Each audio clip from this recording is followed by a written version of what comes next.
Hello everyone, नमस्ते अनि स्वागत छ हजुरहरूलाई हिमालय किचनमा। आज म हजुरहरूको लागि लिएर आएको छु दही आलुको रेसिपी। ल अब यसको लागि मैले यहाँ प्यानमा 2 ठुलो चम्चा तेललाई तताउन राखेको छु र तेल तातेपछि मैले यसमा राखेँ 100 ग्राम बोइल गरेको आलु।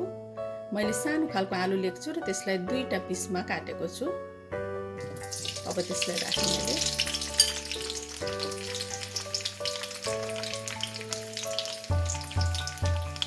थोरै नुन राखेँ। अब आलुलाई केही बेर फ्राई गर्नुपर्छ, त्यो हल्का रातो हुने बेलासम्म।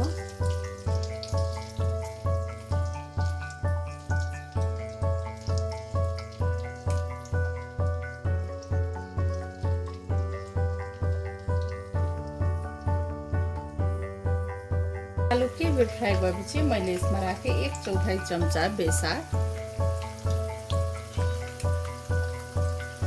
1/4 चम्चा काश्मिरी रातो खुर्सानीको धुलो। अब मिक्स गरिदिउँ।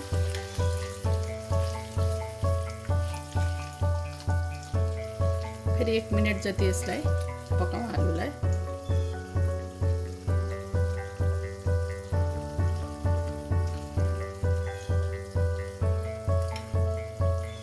ल अब आलु यतिको भएपछि अब यसलाई म झिक्छु।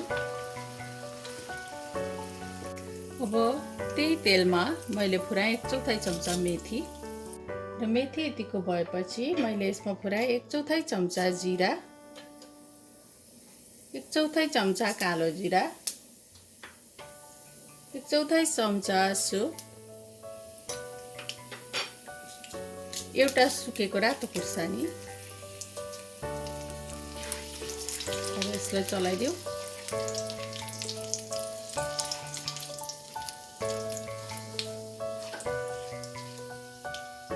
अब मैले राखेँ 1 ठुलो चम्चा काटेको हरियो प्याज। हजुरहरूले अर्को प्याज राख्नु भए पनि हुन्छ।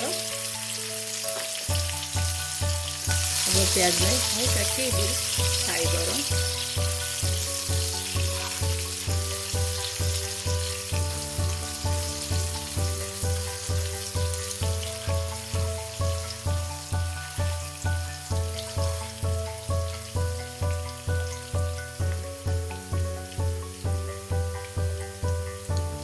र अब मैले राखेँ आधा सानो चम्चा बेसार, आधा सानो चम्चा काश्मिरी रातो खुर्सानीको धुलो।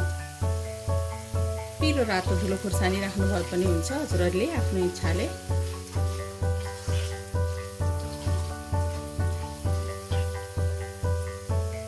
अब मैले राखेँ 1 सानो चम्चा लसुन र अदुवाको पेस्ट। मिक्स गरिदिउँ।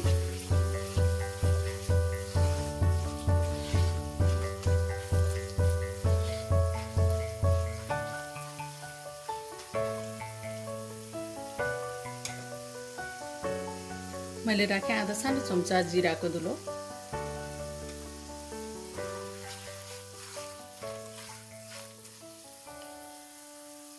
अब मैले राखेँ थोरै पानी यसमा।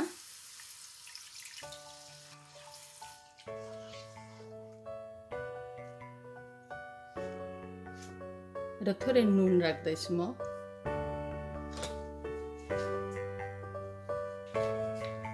अब यति बेला मैले यसमा राखेँ आधा कप जति दही।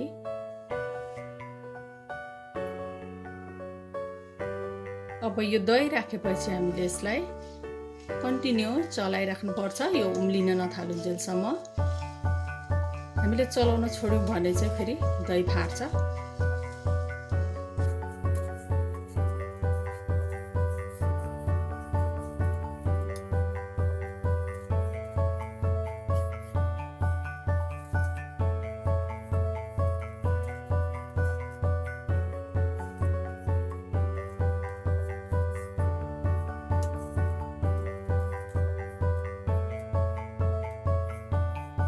ल अब यो उम्लिन थालेको छ। अब चाहिँ यसलाई यसरी चलाउनु पर्दैन।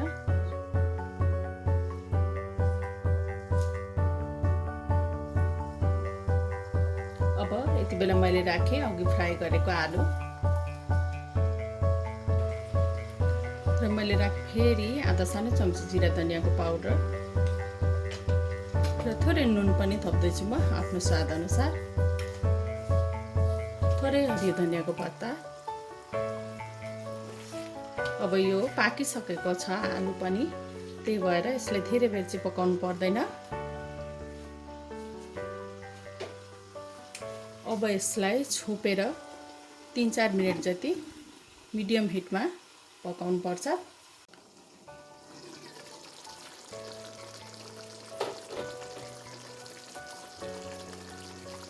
ल अब मिठो दही आलु चाहिँ बनेर रेडी भएको छ। ग्रेभी चाहिँ आफ्नो खुसीले पातलो बाक्लो बनाउन सकिन्छ। अब यति बेला भएपछि मैले यसमा राखेँ 1/4 चम्चा जति कसुरी मेथी, 1/4 चम्चा गरम मसला पाउडर, बाँकी रहेको हरियो धनिया पत्ता,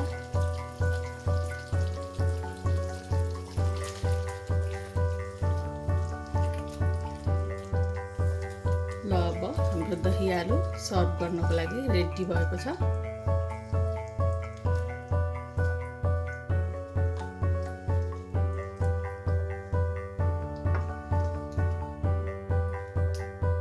एकदमै मिठो दही आलु चाहिँ अब यसरी बनेर खानको लागि रेडी भएको छ। हजुरहरू पनि यसै गरी दही आलु बनाएर अवश्य पनि इन्जोय गर्नुहोला। एकदमै मिठो हुन्छ यसरी बनाउँदा। हस् त, यो रेसिपी हजुरहरूलाई राम्रो लाग्यो भने हाम्रो भिडियोलाई लाइक, कमेन्ट, सेयर गरिदिनु होला। यस्तै रेसिपीहरूको लागि हाम्रो च्यानललाई सब्स्क्राइब पनि गरिदिनु होला। सब्स्क्राइब गरिसकेपछि नजिकै रहेको नोटिफिकेसन बेललाई पनि अवश्य पनि क्लिक गरिदिनु होला।